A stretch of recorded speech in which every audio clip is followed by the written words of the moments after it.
What up, tube? I got gas. I'm ready to go, and we're back in action. Make sure you comment, like, and subscribe. Let's get started.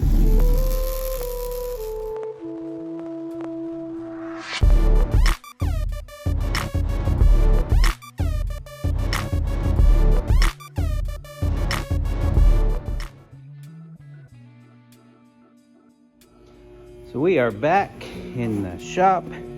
The welder has gas again. I'm ready to start tacking these studs in. Pretty easy job. Basically, I just grab one of these magnets, jam it in the hole if it wants to go. Make sure that that magnet is covering the threads so no slag gets down inside of there. It's a pain in the ass to have to chase it if you get some slag in there and clean it out so you can get stuff in there, but I got everything put in there. I'm gonna grab the MIG here and tack away.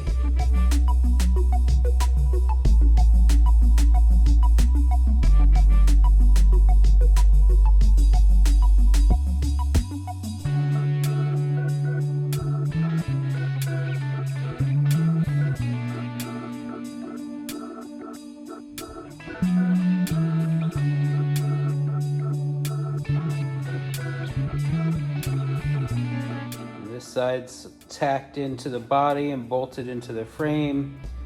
Finished all the welding and ground down the frame, so the bottom mounts are done. Got all the welding done on that side as well.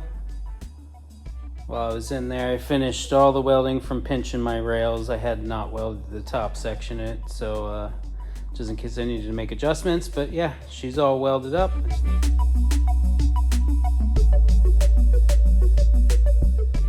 This side is welded in. This side is bolted and welded in. Well, tacked in. Got all my welding done. Got my bolts here. While I was here, I decided to finish up all the welding from pinching the rails as well. Now I just got to take a grinder and finish up all the grinding and get the rest of the brackets in there. Now that we got the inside of the car bolted at the bottom, I actually pulled a door off, and I'm gonna start to work with some 1x here and create a structure for my firewall and my inner fender in the front to go to. So let me show you what I got going on here. So I got a piece of square tube, and I'm gonna bend it to match the radius of that top, and then go down the sides and weld into either one of those plates I made at the bottom. That way I have a nice solid structure for the front of the car, and something to weld the firewall to when I put that in. So I do have a square tube bender. I'm not sure if I'll use it. Honestly, I'm way more comfortable just doing pie cuts. This is a pretty big bend over here. Maybe I'll use it for that. We'll see. This is just a cheap Harbor Freight thing, and every time I tend to use one of those, it just crumbles the tube and sandwiches it. So I'm way more comfortable just making pie cuts and welding it all up. So we'll probably just go with that. But yeah, let's get started making a couple cuts and notches here and matching that curve. So I started by measuring and finding the center point of my square tube and the center point of the car where I want it to be, and I drew a mark there. Next thing I do is where it starts to curve down, I make a mark on both sides, and that's going to be my first slice up through, and then I'll bend it, put it down, slice it again probably here, bend it, put it down, and just keep going until I get to where I want to go. As we get into this crazy corner, you almost have to just do a bunch of cuts. Like I said, I have that square bender, so maybe I'll try that.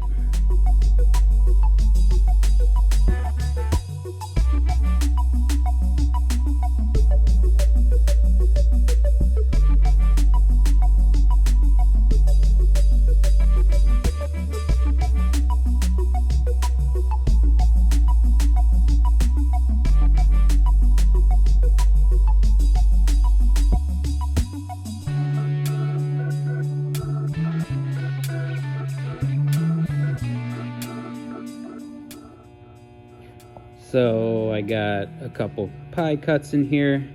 I matched this curve from left to right. Now it's time to get this in here.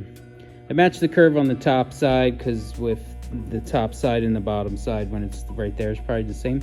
Now I'm gonna have to pull it down and kind of cut around and measure from the bottom. So like I said, I'm way more comfortable with just doing the pie cuts. This is gonna end up being up inside here so that I can screw down into it from above and fasten things. So it doesn't have to be perfect. It's all inner structure. You're not gonna see any of it.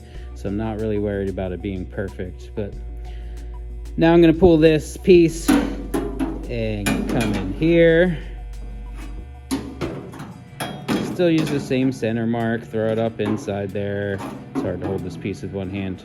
And then try and figure out that outside radius. Like I said, I got this square tube bender, but honestly, I'm just way more comfortable with doing the pie cuts. I only have a few pieces and it's late as usual, and if I fuck a bend up, then I'm pretty much screwed for the night. So pie cutting it is.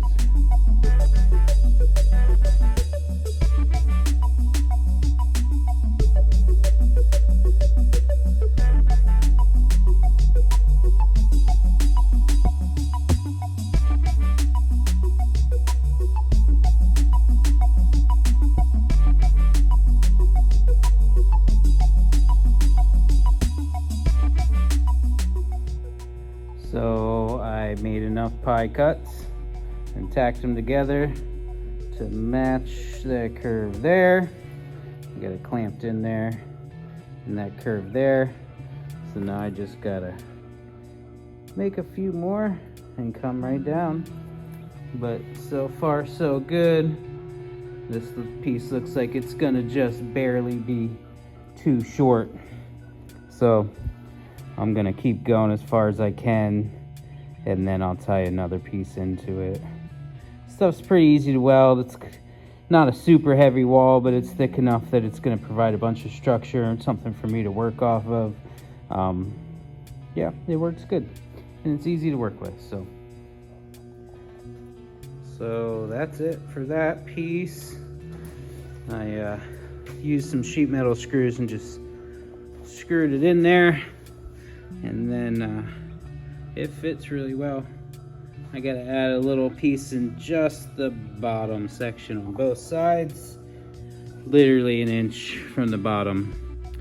But yeah, it lines up pretty damn well.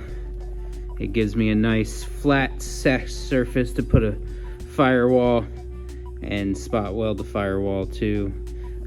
These fenders, somebody cut the actual end of the fender off before I got it, so we'll address that. This thing's gonna be just rough and raw. It's not getting paint or body or anything, so I hate the word rat rod, but that's what people will end up calling it.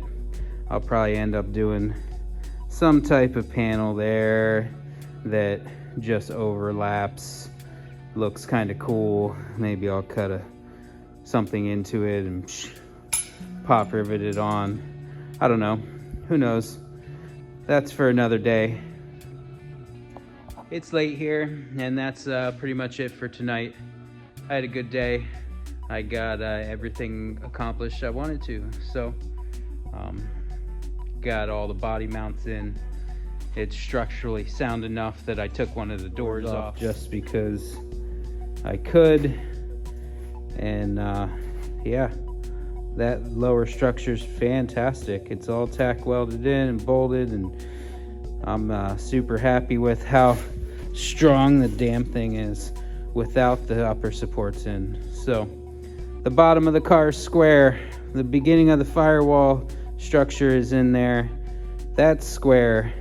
Next step, I need to build structure on the back side of the door, all the way around the top and down the other side. That way I can put some hinges in here. I'm gonna put suicide door hinges in here so the doors open backwards, because I'm definitely a non-traditional type of guy. And yeah, it's gonna be super rad. So we'll get some more 1x going, build structure up and around. Like I said, I'm going to tie in right here with some 10 gauge. I'm probably going to go right across the top with the 10 gauge and back down the other side. That seals that whole section up and makes me happy. And then I'll have somewhere to put inner panels to trim, whatever. I won't have any water coming up. And then the frame, like I said, I'm going to use a piece of 10 gauge or maybe even 3/16, something heavy. I want a belly pan under there so that I don't have to worry about dragging over top of shit. So I'm literally going to cut a piece that fits in there, weld it fast, call it a day. It'll make me feel safer anyway. So the water won't be able to get in, nothing will get out. When it comes to the doors, I am going to have this open area down through. I'm going to build some sheet metal, bend it up in an L, weld it to the bottom of the door, throw some rubber seal on the end of that guy, and when the door closes, it'll seal up good enough. It's a Roadster, doesn't have a roof. I'm not super worried about anything other than that. You know, we'll finish tacking these in, weld it up a little bit more solid, but for now, I'm super happy with the progress. The Roadster is officially one piece. Hope you enjoy the things I do. You know, someday my content may be a little bit more interesting and you guys will watch more than 44 seconds. But I appreciate all of you tuning in, all of you that watch all the way through. Thank you. I appreciate it. For now, have a good night. Make sure you comment, like, subscribe, all that jam. Till next time.